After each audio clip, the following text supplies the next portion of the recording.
setting the stage for a side-by-side comparison of their leadership philosophies and methods. This video begins with a brief introduction to each leader. It focuses on three key areas: their histories, domestic policies, and international initiatives. 1. Backgrounds and path to power. Bola Tinubu's and Ibrahim Traoré's paths to power couldn't be more unlike. Veteran politician Bola Tinubu has spent decades negotiating Nigerian politics. Tinubu, who was born in 1952, began his professional life in accounting before going into politics. He eventually became the governor of Lagos State and gained considerable power within the ruling party of Nigeria. The seasoned political strategist election as president in May 2023 was made possible by his contacts and expertise.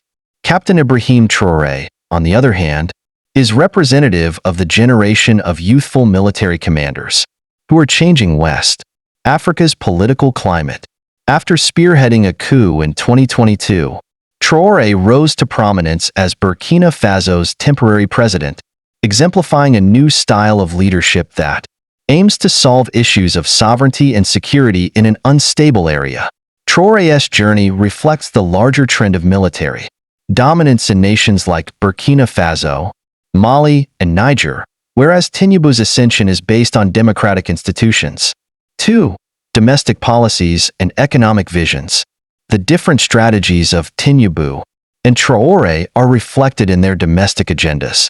As president of Nigeria, Tinubu has placed a high priority on economic growth in an effort to address the country's issues with infrastructure development, job creation, and luring foreign investment. His views on economic partnerships as a means of achieving development are reflected in his policies, which tend to strengthen Nigeria's position in the global economy.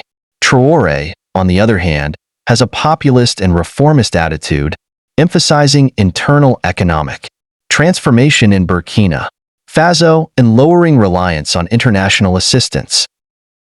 3. Regional and international relations. There is a clear difference between the two leaders' foreign policy philosophies. Tinubu has made no secret of his aversion to the tendency of military takeovers in West Africa. His position, which supports democracy and calls for Sahelian stability, puts Nigeria in line with the ECOWAS ideals.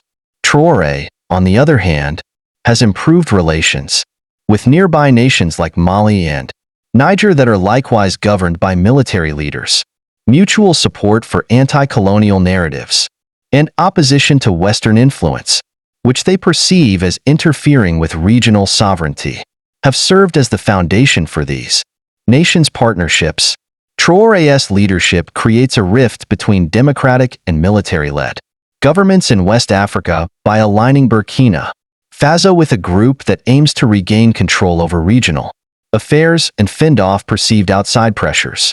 They oppose Western influence, which they see to be interfering with regional sovereignty, and they advocate anti-colonial narratives. Anti-colonial narratives and resistance to Western influence, which they see to be interfering with regional sovereignty, are mutually supportive. 4. Impact on West Africa and future outlook. Traoré and Tinubu's divergent strategies reveal a larger rift in West Africa, while Traoré's emphasis on sovereignty and self-reliance resonates with a growing sector of the people, disgruntled by external influence and the perceived ineffectiveness of democratic models. Tinubu's policies place more emphasis on stability through democratic institutions and external collaborations. Their leadership's results may be used as a yardstick for West African government, possibly affecting other nations' inclinations toward military or democratic control. As the video concludes, viewers are invited to consider which model better addresses West Africa's challenges.